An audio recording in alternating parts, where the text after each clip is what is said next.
Уважаемые коллеги, форум проводится в соответствии с законом Республики Коми об Общественной палате Республики Коми. На участие в форуме поступили заявки от 19 муниципальных образований республики. Наиболее многочисленные делегации от муниципального образования Сыктывкар – 58 человек, Сыктывдинский район – 24 человека, Усть-Вымский район – 17 человек. Муниципалитеты представлены 160 участниками, в том числе 11 председателей общественных советов, 9 глав и руководителей муниципальных образований, более 100 человек представляют общественные организации. Мне приятно отметить, что сегодня у Государственного совета общественных организаций, в том числе Общественной палаты Республики Коми, сложились конструктивные взаимодействия. Ну, во всяком случае, мы как минимум не прозвучали в докладе Галины Викторовны о том, что какие-то проценты мы не выполнили тех решений, которые были приняты в прошлом году. На протяжении уже многих лет мы с вами обсуждаем самые актуальные вопросы в рамках экспертных советов при комитетах, на рабочих совещаниях, ну и, конечно же, других мероприятий. И это взаимодействие зарекомендовало себя уже годами тесной и плодотворной работы. Более того, мы расширяем и дополняем его новыми форматами. К примеру, вот недавнее весной мы обсуждали с вами закон о кадетском образовании, приняли его в июне, а до этого он прошел предварительное экспертное обсуждение на площадке Общественной палаты. Свое мнение относительно этого закона высказали члены палаты, директоры школ, педагоги кадетских классов, общественники, которые занимаются военно-патриотическим воспитанием. В итоге был принят наш республиканский закон, в котором нашли отражение все важнейшие предложения. И я считаю, что это был очень хороший опыт, и мы готовы, конечно же, продолжать его в дальнейшем, но вместе с вами. Друзья, я убежден, что залогом успешного взаимодействия между властью и обществом во многом является активность самих общественников, когда вы не просто поднимаете проблемы, а готовы решать их вместе с нами.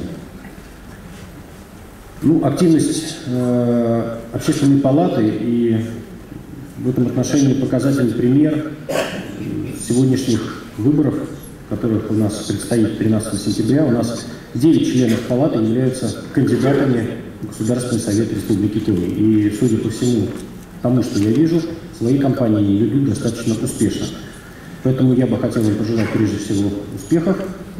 И считаю, что присутствие членов Общественной палаты в будущем составе Государственного совета пойдет только на пользу нашим с вами законодательным органам.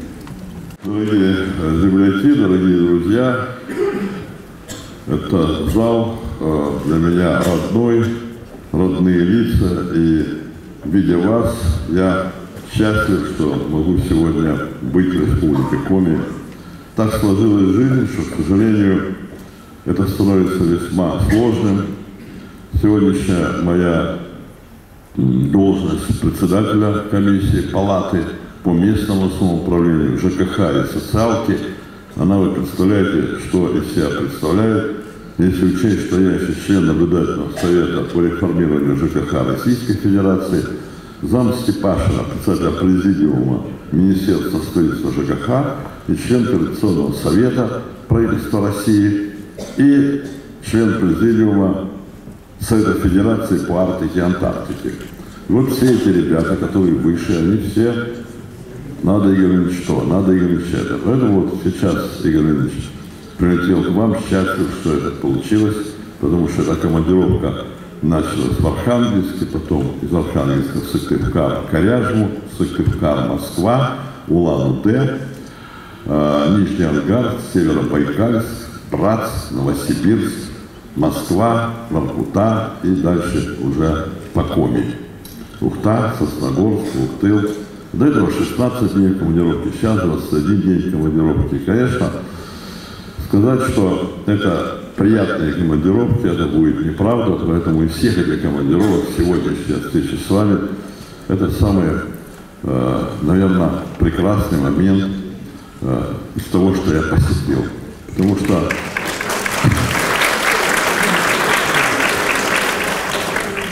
понимаете, каждая командировка – это командировка, связанная с огромным количеством жалоб, неприятностей, претензий. Нельзя реагировать на все. Если вот мой коллега из палаты из другой комиссии сидит, он, наверное, подтвердит, что комиссия наша получает количество жалоб больше, чем все комиссии вместе взятые в палате. Это, конечно, приходится реагировать, приходится ездить, проверять, реагировать на жалобы на губернаторов, на руководителей субъектов, Калининград, Архангельск, это все Новосибирск, Новгород, это все проверки, которые, к сожалению, имеют почву под ногами. Приходится делать определенные выводы и обращаться в соответствующие вышестоящие инстанции. Поэтому даже то, что сейчас я был на Байкале, видеть, как горит все вокруг Байкала, как пламя идет по верхушкам деревьев, 150 тысяч гектар пожарит, и на фоне этого они срывают те планы Бурятия, которые даны им по жилищной реформе. Ну, там есть оправдание определенное, и я сейчас написал бумаги уже из командировки о том, что вот Бурятия в таком положении, давайте их простим, давайте их не будем штрафовать. Но мне было очень неприятно, когда приходилось заслушивать одного из лучших губернаторов нашего главу республики Вячеслава Михайловича Гайзера, когда республика Коми благополучно сорвала план переселения из аварийного жилья. 14,7% освоения федеральных денег. Где общественный контроль в этой истории? Я ставлю вопрос каждый раз. Давайте прекратим слушать глав субъектов. Давайте опустимся до уровня министров, которые занимаются ЖКХ и строительством. Давайте опустимся до уровня мэров. Когда сегодня мэр Архангельска, именно мэр Архангельска сорвал все строительство, и он сидит благополучно, восседает на своем месте. Ну, у нас пострадал мэр Печоры. Есть следующее. Но надо вовремя реагировать на все это дело. Поэтому сегодня вот я приехал в Республику Коми с проверкой.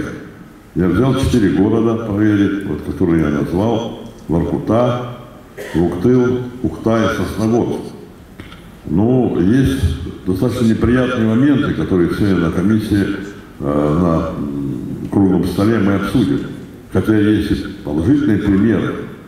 И если там 2 года назад я был вынужден делать очень много замечаний в адрес Сосногорска, то сегодня Сосногорск резко шагнул вперед во всех вопросах, связанных с жилищно-коммунальной сферой. Сегодня, к сожалению, мы сталкиваемся с тем, что многие люди на фоне ЖКХ пытаются сделать себе имя. Я вас очень прошу, вы задумывайтесь, когда вы это делаете. Я Путина убеждал, что, Владимир Владимирович, вы допускаете ошибку, подписывая закон по лицензированию. Этот закон ничего не дает абсолютно. Условия эксплуатации жилья не улучшатся. Просто управляющие компании того или иного уровня, тех или иных знаний вызубрят ответы на вопросы. Кто-то будет зубрить их 3 месяца, кто-то будет за 3 недели, зависит от своего уровня, ответить на вопросы, и что изменится. Лицензирование, я его убеждал, это коррупционный закон сегодня. Он говорит, давайте подождем, проверим как. Но я вчера подписал ночью закон. Хорошо, прошел год, все подтвердилось. Сегодня по официальным данным 14,7% управляющих компаний не получили лицензии. Это по официальным данным, а не официально. Сегодня 1000 дел находятся в судах, в прокуратуре, потому что, к сожалению, появляются аффилированные местными органами компании, которые пытаются выбросить те, которые умеют управлять, и наоборот. Мы, к сожалению, сегодня столкнулись с тем, что, в общем, идет полный развал системы управления. У нас сегодня нет управленцев. А то, что вы задали вопросы, это не ответ на проблему. Я собирал в Томске, на уровне Томска, я собирал ректоров университетов, институтов о том, что нужно изменить стратегию образования по управлению системой жилищно-коммунального хозяйства. Нужно готовить управленцев. Я читал лекцию с студентами, было 300 человек. Потом я начал спрашивать из зала. Ответьте на какие-то вопросы, никто не может ответить. Да, их готовят инженером-строителем, инженером-теплотехником, но не знают, как управлять. А сегодня на фоне этого популизма, на фоне желания попасть в Думу, попасть в государственные советы, проще простого говорить: народ, вы знаете, я знаю, как сделать, чтобы ЖКХ работала. Давайте не будем платить за капитальный ремонт, надо дать должное Гайзеру, что то, что у вас сегодня 2,5 рубля, 2,6 рубля за капитальный ремонт, в то время как в Москве 15 рублей, в Ханты-Мансийске 8,7 рублей и так далее. А мы говорим: давайте не платить вообще. Система разрушена, и надо опуститься на землю, никто назад не вернется. Придется платить. Другое дело, что нужно малоимущих выделять, и здесь общественный контроль очень важен. Что нужно сегодня определять дома, которые нормальное состояние, и нужно ли платить. Сегодня те, которые 5 лет, мы этот вопрос пробиваем на всех уровнях. Я со всех трибун, на всех совещаниях об этом говорю. Но сегодня общественность должна понимать о том, что инвентаризация сегодня жилья отсутствует, что сегодня все данные, которые есть по жилью, они все неправильные. Это обман, порожденный тем, что прокуратура требовала от мэра: если дом аварийный, немедленно переселяйте людей. Мэры, я был мэром города, у меня было в 4 раза больше аварийных домов, чем у нынешнего мэра. Сначала один мэр, потом второй, потом третий ушли от аварийности. Хотя это неправильно. Ушли, потому что с них требуют: переселите.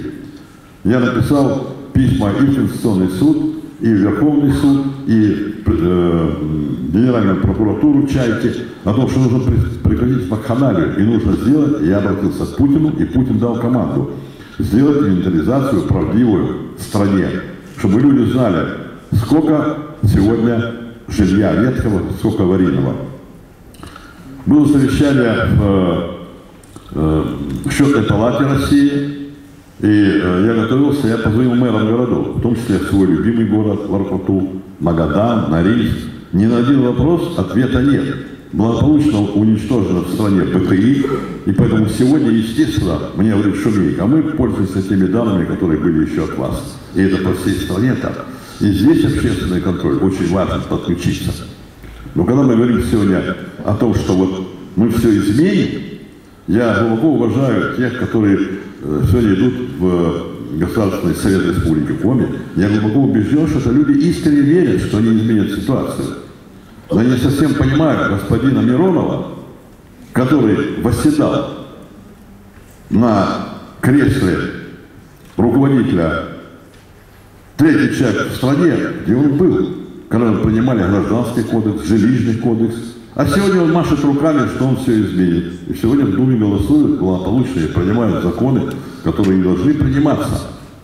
Поэтому я просто прошу, вот сегодня мы поговорим на комиссии на нашей, но давайте не заниматься популизмом. Сегодня есть вопросы, которые могут быть решены с вашей помощью, только с вашей помощью, методом разъяснений, методом школ, которые вот в Калининграде, я проверял калининградского губернатора и мэра там, 3 городов, в том числе Калининграда. Но там школа потрясающая, там людей готовят. Это нужно сделать в Республике Коми. Мой коллега говорит, он в восторге от Республики Коми. Поговорил там с людьми, сейчас мы пошептались, он говорит, как тут здорово работают общественники. Да, это так. Действительно, Республика Коми, палата очень здорово работает. Но надо немножко приземлиться на уровне тех, кто сегодня пропагандирует то, что сделать невозможно. Вы сегодня, вот я обратился ко всем губернаторам субъектов федерации, ко всем абсолютно, отправил письма с просьбой представить мне данные, что приобретается за рубежом. И эти данные сегодня идут. Сколько мы получаем из-за рубежа. Но когда я прихожу в детский сад, и мне говорят, что вот столики мы купили во Франции. Зачем во Франции? А видите, тут линеечка есть, а тут вот счеты есть. Слушайте, мы говорим о импортозамещении. Только что председатель Государственного совета говорил о расходовании средств. Так почему мы расходуем средства напропалую? Где общественность? Для чего сегодня приобретать технику? У кого-то, у тех же, я уважаю что Вячеслав Михайлович сегодня решает, у китайцев или у американцев мы еще закупаем. Когда мы можем все это делать у себя, когда сегодня в Тихвине завод выпускает великолепную коммунальную технику, мы тратим деньги на прополую. Вы должны за этим смотреть. Почему купили эту машину? Почему купили этот материал? Почему сегодня товарищ Олег Перов приобретает бариты в Алжире и в Индии, в то время как под Воркутой шикарный карьер, мы с Алексеевичем Спиридоновым его открывали, и он не приобретает. Вот я пишу сейчас Путину. В сентябре Госсовет, я представлю Путину все данные, которые идут по стране. Но это прежде всего с мест должно решаться. Я понимаю, что, может, в Германии, нет, директор школы вчера сказала в Ухте, ну вы поймите, нам же качество лучше. Нам нужно делать, чтобы у нас качество было нормальное. Но чтобы у нас появлялись рабочие места, чтобы мы занимались импортозамещением, тогда это будет ваш контроль. Сегодняшняя наша жизнь 15 и 16 года будет сложной, это надо понимать. И поэтому говорить, что мы добьемся, что не нужно будет платить за то, что не нужно будет платить за это нереально. Тяжелое будет положение. Сегодня мы уже на 2 тонны меньше добыли золота. Не говоря о том, что валютный запас золотой, у нас золотой запас упал, и уже не из чего его компенсировать. Я глубоко убежден, что Америка встанет в ситуацию, когда из-за их сланцевой добычи придется увеличить стоимость. Иначе это в Америке произойдет. Увеличить стоимость барреля. Поэтому в 2017 год наш баррель достигнет 60-70. Но сейчас будет падение. Вот это популистское поведение Европы и Америки. Нам нужно пережить это. И нужно людям объяснять. Но в 2017 год будет, я убежден, стабилизация. Я хочу вам сказать, дорогие друзья, что, конечно, социальная сфера наша, она тоже нуждается в серьезной корректировке. И приходится очень много доказывать на всех уровнях. Вопросы все. Вопрос переселения Северного края на севера. 800 миллионов. Это стоило очень дорогого. Добиться из 400 миллионов 800 миллионов. Нам нужно сохранить на будущий год эту цифру 800 миллионов на переселение. Я сейчас пытаюсь доказать на всех уровнях, что нужно выделить отдельно, добавить деньги на Арктику. Оставить эту сумму на весь север, но дополнительно деньги на пенсионеров и инвалидов, которые живут в арктической зоне. У нас было выездное заседание с Матвиенко в Якутске. Сейчас мы летим в Омск. Вот у меня сейчас подряд Чита, Петропавловск-Камчатский, Омск. Вот такая серия. По гражданской авиации, вот, которая в Коми нужно решать. Мы собираемся сейчас по Арктике, как раз я буду освещать вопрос Коми республики. Но эти деньги выбивать очень непросто. И здесь, конечно, ваше участие, ваш подход, ваши обращения, они дают, если завтра руководитель общественной палаты обратиться в Палату России, просит рассмотреть такой-то вопрос, чтобы пролоббировать его, то это будет очень здорово. Это в ваших руках. У нас сейчас в руках достаточно серьезный инструмент закон об общественном контроле, который вступил в силу больше года назад. Там много еще белых пятен. Нет ни одного нормативного акта на государственном уровне, который регламентирует ряд работы, но на этом останавливаться надо. Это, наоборот, большой плюс в нашей работе, потому что и я уверен, многие из вас, и без этого закона осуществляли свою деятельность по различным направлениям контроля, гражданского контроля по различным направлениям. И здесь бы хотелось бы вам сказать огромное спасибо и всем организациям, которые такую работу делают. И было уже правильно сказано, я неоднократно говорил, что зачастую мы с вами разбираемся в проблемах, с которыми мы занимаемся, гораздо более профессионально, точно, информационно знаем, где, что и как плохо делается, где хорошо ведется работа, лучше надзорных органов, профильных министерств. И это действительно так, потому что не всегда штатное расписание таких ведомств позволяет эффективно бороться, решать эти проблемы. И если не общественные организации, не гражданские активисты, то многих проблем можно было бы просто не решить. По поводу таких вот, знаете, задач и проблем, которые, может быть, там кажутся, которые не решить. Я могу сказать на своем опыте, похвастаться, 3 года назад поднимал очень серьезную проблему, работая в молодежной структуре «Молодой гвардии России», это детский алкоголизм. проблема продажи алкоголя несовершеннолетним. На тот момент времени, 2012 года, проведя большой мониторинг в различных субъектах, было понимание, что купить бутылку пива или водки ребенку достаточно просто нужно дорасти до того момента, чтобы протянуть руку в ларек, либо в магазине, дать эти деньги кассиру. Штраф был достаточно минимальным, и ни органы МВД, ни инспектора по делам несовершеннолетних особенно никак не реагировали на данную проблематику. Рейды были, что называется, плановыми. Когда штраф 2-3 тысячи рублей составлял, желания тоже никакого не было. Но зато у нас уровень употребления алкоголя ребенком на тот момент снизился до 10-11 лет. Это если говорить про классы, это 5-6 класс для детей, где еще до момента полового созревания расти, проблема была. Но эффективный мониторинг, возможность докладывать, решать проблемы, брать данные из субъектов позволили увеличить, достучаться до сначала до Дмитрия Анатольевича Медведева, до Владимира Владимировича Путина, увеличить эти штрафы, решить эту проблему. И даже на таком примере понимаем, что дело с мертвой такой точки, которое было таким серьезным грузом, сдвинулось. И сейчас то же самое происходит и по ряду других направлений. Вы можете заглянуть в Твиттер, в социальные сети, в интернет, и видим, какое внимание со стороны государства уделяется различным субъектам, институтам общественного контроля.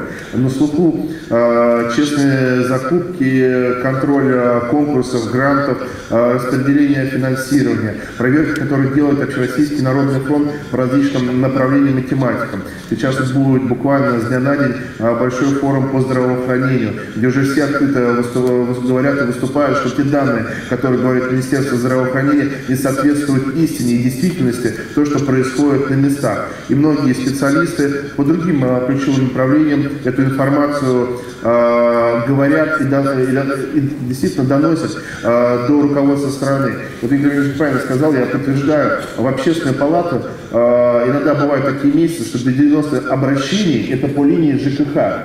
Вот то, что он профессионально занимается. И эти обращения идут достаточно постоянно, где-то с меньшей степени на них есть. И только поняв серьезную ситуацию на месте, что действительно происходит, можно решать эти проблемы. Я могу сказать больше, занимаюсь общественным контролем по разным тематикам, ценообразование на лекарства, импортозамещение, продукты питания, цены на продукты питания, то, чем общественная палата субъекта занималась. Это очень важные моменты, которые вы поднимаете, решаете с привлечением средств массовой информации, органов прокуратуры. Только так нерадивые и предприниматели, и чиновники, понимая, что за ними идет постоянно такой общественный контроль, который вы осуществляете, и то, что это все публикуется, и данные эти открыты, только тогда они понимают, что нужно решать проблему, ее никак не замалчивать, либо от нее уходить. Поэтому это эффективный инструмент, с которым мы сегодня с вами поговорим. И я уже вчера мы общались очень много, как дальше вашу работу выводить и на федеральный уровень. Я вам действительно скажу, что многие ваши наработки и контроль по разным направлениям были бы интересны федеральным СМИ и интересны в новостном формате. Посыл в федеральном центре вы также можете посмотреть. Это не только Москва и крупные города, но это и другие регионы. И очень часто информация, которая приходит из субъектов, становится федеральной, становится интересной. Это действительно так. Было, как раз здесь осталось обращение от секретаря общественной палаты господина Бричалова. Я могу сказать, и задача и общественной палаты на ближайшие годы — это укрепление и развитие общественных палат в субъекте. Потому что если мы говорим про общественную федеральную палату, это один уровень. Но мы должны и питаться и знаниями, и вашим опытом, а также транслировать то, что наши наработки именно в субъекты, именно вам. За счет этого растем мы, растете и вы вместе с нами. Это совместная работа, и давно уже посыл федерального центра именно кадры взаимодействия с субъектами Российской Федерации, то есть с вами. Я бы хотел на этом уже, наверное, заканчивать, потому что мне было бы интересно пообщаться с вами как и на секциях, так и в кулуарах. Я сегодня практически полный весь день с вами, готов делиться информацией, готов помогать и считаю, что надо выстраивать серьезный такой мостик между Общественной палатой Федеральной и Общественной палатой Республики Коми для дальнейшей эффективной работы. Спасибо большое.